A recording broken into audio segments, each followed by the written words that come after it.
Welcome to the Scoreboard, your morning report for February 5th, 2024. I am Zach Beamish, and let's get started, not with the NHL games that happened, because it was the All-Star break, but with the NHL games that are, excuse me, upcoming.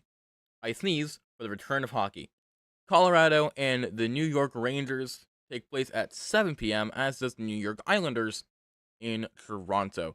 Only two games, kind of a slow fade into what's considered the second half of the season. We're well past the second half of the season, but that's fine. It doesn't really matter, probably. That's not really where the hockey was over the weekend. The hockey was in the CCHL. Going into the CCHL results from the weekend, and we will start with Brockville losing to Hawkesbury 4-2. Remy Gagné, 2 goals. Alex Fournier, 2 assists. Aiden Stubbings, 2 assists in the win for the Hawks.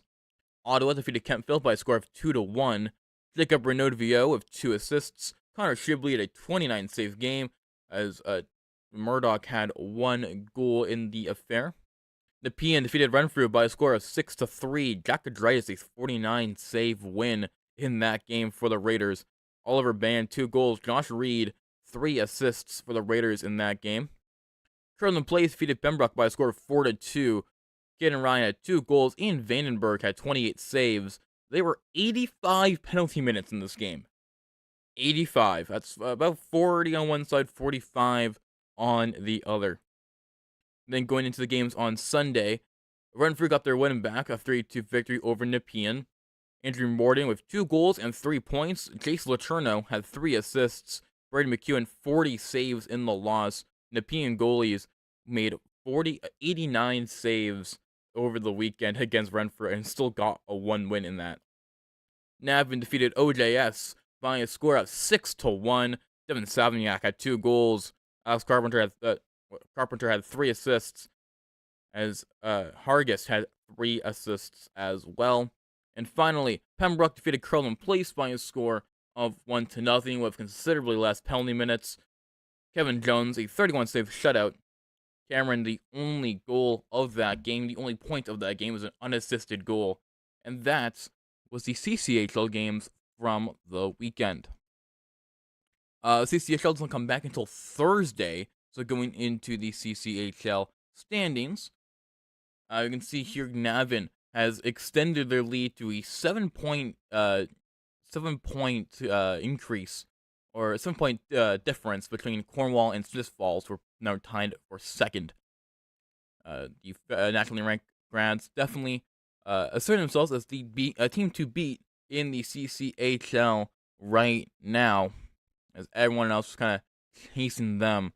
As we get pretty late into the season, only about 10 or so games left to go for every side. I think it's about 10 to 15 games left for everyone. As we go into the leading school, I pressed the wrong thing, my apologies.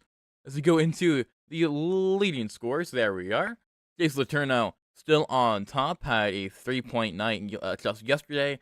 65 points, 33 goals, 32 assists in only 41 games.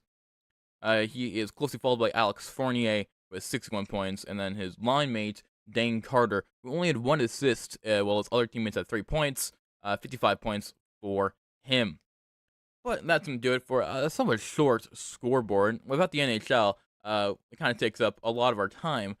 These episodes are a little bit shorter, but that's fine, because the NHL is back tonight, and we will see you here tomorrow to recap all of that. I hope you have a great rest of your day.